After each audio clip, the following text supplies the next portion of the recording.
Now, if there's one thing that annoys me most about F1 fans on social media, it's when they say, this driver is the real champion of a specific year. He deserved it. But unfortunately, the internet can't have history rewritten so their favourite driver is the world champion. It's happened. There's nothing you can do. The winner is he who crossed the line in first place, not who deserved it the most. I mean, if you're going to do that, then what's the point of even having a competition? You might as well just hand out participation trophies at that point. So I thought, screw it, let's try and alter the past. Let's go through every single World Championship winner and add in who, in the words of the internet, deserved the title instead. Whether that's because a driver had a failure at the end of a crucial race, or a driver picked up an injury, or worse, got killed before they could do so. Win the title, that is. So as you can see here, what I've done is basically copy-pasted the entire list of drivers champions from 1950 up to 2020, and then got the year, click, the champion, and who deserved it. I've also managed to get myself some proper lighting in here as well, so you can see I've scratched my face a little bit. It's hay fever season, skin reaction. Oh well, it happens. Let's get on with it. So the first world champion, Giuseppe Farina. Do you know what? I'm just gonna have him win it again. Fangio, 51. Yeah, screw it, why not? Alberto Ascari. I'm just gonna, yeah. Ooh. Alberto Ascari. Oh, it's what the hell, Excel? Okay, let's try that again. I'm just going to put in the surnames on this one. Fangio, 1954. Now, when did Sterling Moss give up the title? Sterling Moss, because he was such a gentleman about it. I was going to put Fangio in here, because Fangio was God. 59, Jack Brabham. I guess he probably did deserve it. He probably deserved it in 56 as well. Now 61, this is when Phil Hill won the title, but it could have been him or Wolfgang von Trips. And going by the results of that year, because Phil Hill didn't win that many races. Trips was more consistent, but then he got killed. I'd say von Trips. And I'm not just saying that because he died. I'm saying that because, looking at the results, I mean, Dan Gurney as well. Dan Gurney would have been on for it as well if he'd not finished 7th at Silverstone and the Nürburgring. He probably did deserve it. 63, well, Jim Clark, he took all the points available that year. Definitely. Surtees. I guess Surtees probably did deserve it. First man to do it on 4 and 2 wheels. Only man to do it on 4 and 2 wheels. Clark did the same thing he did in 63. 66, Brabham. Now I need to double check 66 as well, because I think Clark retired too often to take the title that year. But Brabham won 4 in a row. Brabham deserved that. I'm trying to be as impartial as I can be in this one. 67, why does that say Jim Clark? That was Denny Hall. You muppet, Millward. They had the DFV, didn't they? Jim Clark was 3rd, retired, first, 6th, retired, first, retired. I'm going to say Clark for a 3rd on that one. 68, Graham Hill. Clark was killed that year. Clark would have dominated the season had he survived. For 69, nice, Jackie Stewart. How did Rindt do in 1970?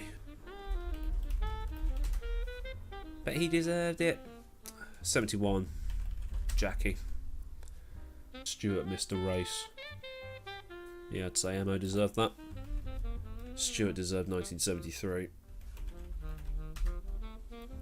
Fittipaldi, 74.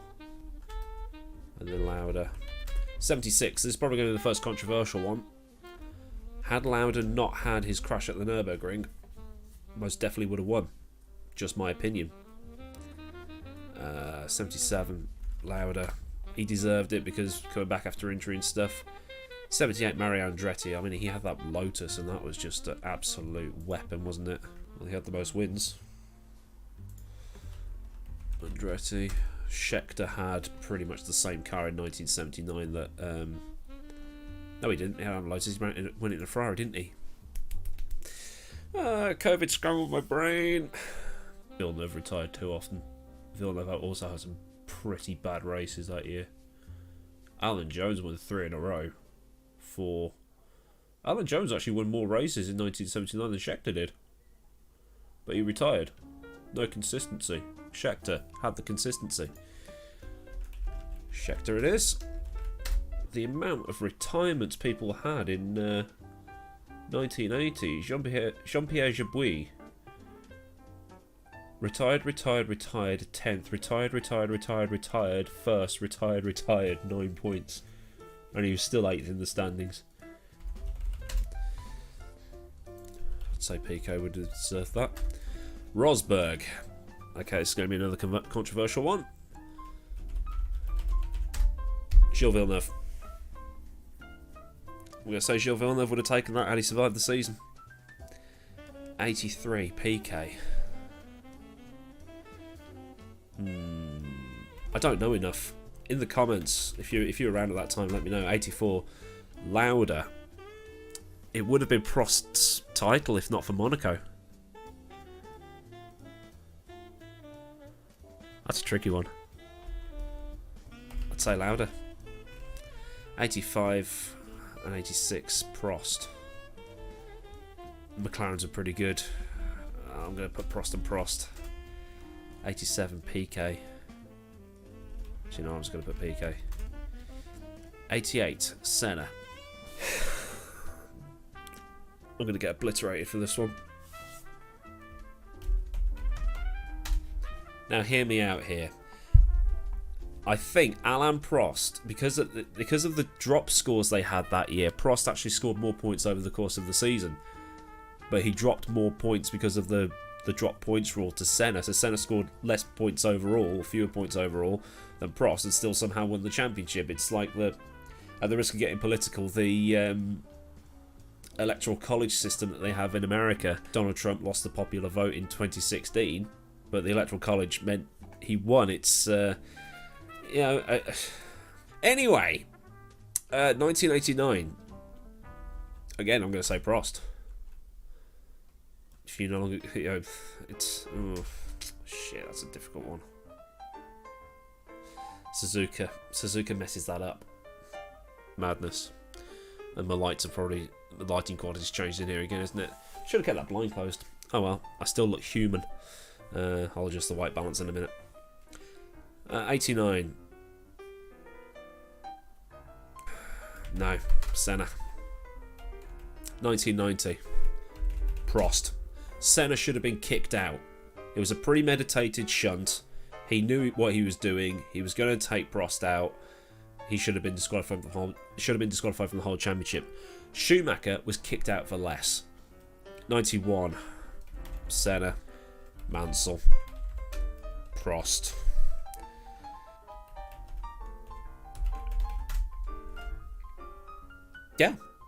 Yeah, I wrote that. Damon had every opportunity to do it. He didn't. You know, whatever you think of that Adelaide shunt. Tricky one. Williams were crap that year. 96, Damon Hill. 97, Villeneuve, purely because of what happened at the end. 98, Hakkinen was an absolute weapon that year. 99's a bit more tricky. Irvine could have won the title that year.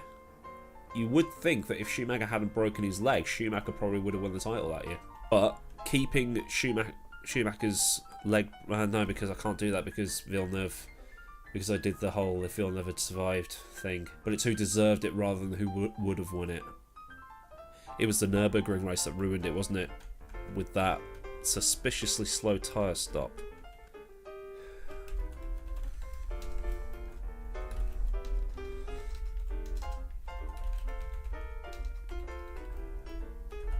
They could all have it. That one, yep. We'll just fill this in as we go. Oh, actually, 2003 is a bit more tricky because there was Raikkonen and Montoya in the hunt for that one, and there was a lot of politicking going on with the Michelin tyres. The Michelin tyres that had been legal since Imola 2002, and then Ross Brawn suddenly decided they were illegal, so they got banned. Alright, 2004.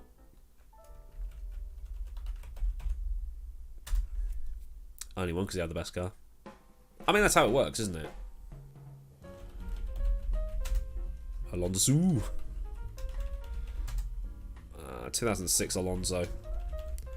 He beat Schumacher fair and square that year.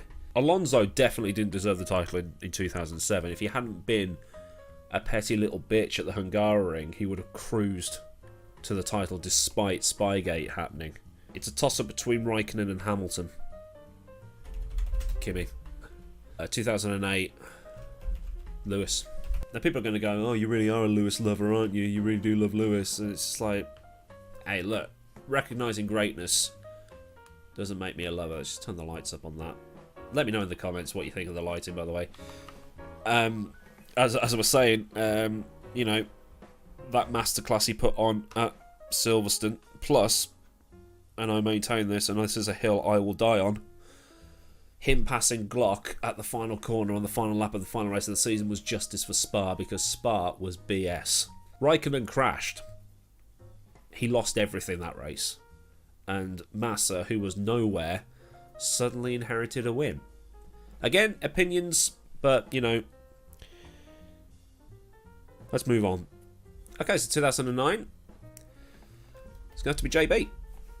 And not just because I know him / I'm in an esports team with him. Jensen deserved it that year. You know, the Red Bulls caught up in the latter part of the season. Brawn stayed where it was, but that early season consistency meant that JB took it. So, yeah, in my mind, he deserved it. 2010. Mark Webber was up there. He was leading the championship. He won the Monaco Grand Prix. And then suddenly Red Bull went, no, Sebastian's winning this title. Off you toddle, Mark. You're going to be the number 2 driver. And Mark Webber really wasn't bad for a number 2 driver. 2011, Vettel smashed it. 2012, Vettel almost lost it at Brazil. I would say maybe Alonso on that occasion. Vettel. 2014, Hamilton. 2015, Hamilton. 16, Rosberg. I'm going to put him in there. Consistency. Whatever you think of what happened at Barcelona, for every 2 races Lewis won, Rosberg had won 3, so I'd say Rosberg deserved it that year. It's going to be an opinion that many people will like, but it's an opinion. Hamilton again. Ferrari just imploded after Singapore 2018. Hamilton, Vettel and Ferrari were giving it some at the start of the season, but Vettel crumpled after Hockenheim. Hamilton again, and Hamilton again. So that's that complete. I'm going to go back and just see how things have changed over the last 70 years, because you have, okay, Farina, Fangio, Moss is probably the only change there. Von Trips as well. It's definitely more consistent that season. Well, so Clark's now got 3 world titles. No, he's got 4 world titles. Stewart's still got 3. Fittipaldi's still got 2.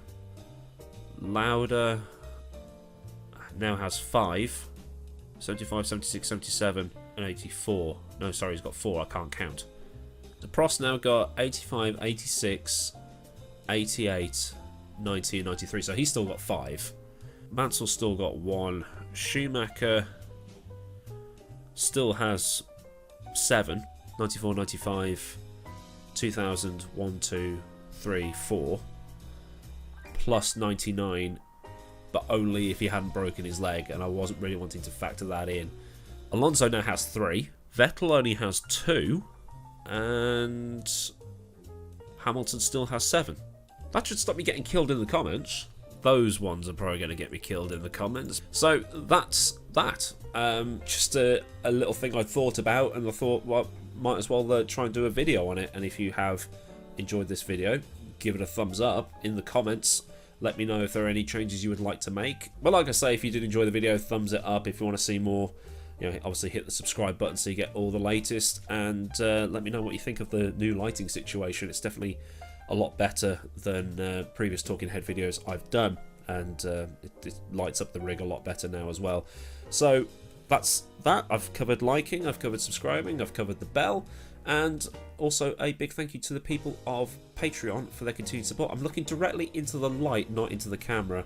And if you want to help support the channel at a more personal level, just join Discord and Twitter and all that stuff. I'll link all the relevant links in the description box for you. It's been a while since I've done one of these talking head videos. So until next time, I've been AdmiralLaWind. Have a great day wherever you live in the world, and I'll see you all again soon for another video. So until then, goodbye.